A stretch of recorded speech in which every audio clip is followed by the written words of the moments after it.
c'était de les tourner un peu les uns par rapport aux autres. Alors, si tu fais tourner celui du milieu par rapport aux deux autres, les deux autres, on les laisse comme ils étaient, et tu essaies de faire tourner celui du milieu. Regardez ce qui se passe. Voilà, très bien là.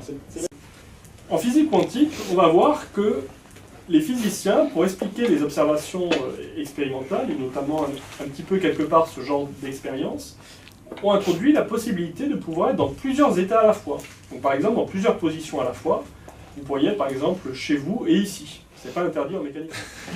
Il n'y a personne qui sait vraiment ce que c'est le temps, mais on a quand même une notion qu'il y a des événements qui arrivent avant et des événements qui arrivent après. Et en fait, cette intuition, c'est un peu ça qu'on va explorer, et puis la manière dont elle est réalisée dans certains systèmes physiques. Et je voudrais illustrer ça avec une petite vidéo qui vous présente de nouveau des questions d'encre. Et en fait, c'est 2 fois la même vidéo que je vais vous présenter, mais une fois passée à l'endroit et l'autre passée à l'envers. Alors, ça s'appelle la loi des séries. Vous avez entendu parler de la loi des séries?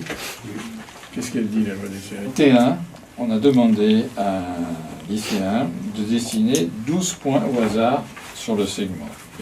Et puis on a demandé aussi à quelqu'un d'autre de dessiner aussi 12 points au hasard. Selon vous, laquelle des deux distributions vous semble la plus au hasard? Donc en fait, ce qu'on va avoir, c'est essentiellement de l'eau, parce que le lait, c'est essentiellement de l'eau, avec des gouttes de graisse à l'intérieur. Et la question, donc, c'est un petit peu, qu'est-ce qu'on va observer?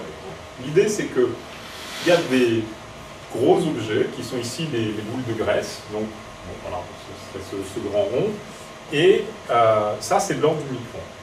Et autour, il y a de l'eau. À un moment, malheureusement, vous voyez que ça commence à aller un petit peu moins bien. Donc là, vous commencez à avoir des intervalles de temps un petit peu plus longs entre passages. Et là, ça commence à aller vraiment pas bien du tout. Et ce qui est assez intéressant, et ce qui a émergé de l'étude des mouvements des foules, c'est quelque chose d'un peu contre-intuitif, qui est que ces intervalles de temps longs dont je parle, il a dit qu'ils étaient très rares. C'est qu'en connaissant toutes les positions de toutes les billes, on peut parfaitement déterminer la position de la bille blanche. C'est-à-dire que c'est déterministe. Donc nous, on peut savoir la trajectoire qu'elle a suivie. Donc cette trajectoire, elle est facile à déterminer. Si on connaît une petite contradiction, d'une certaine manière c'est déterministe, c'est-à-dire on peut savoir tout, mais par contre, s'il nous manque juste une information sur cette bille-là, là on ne pourra rien savoir.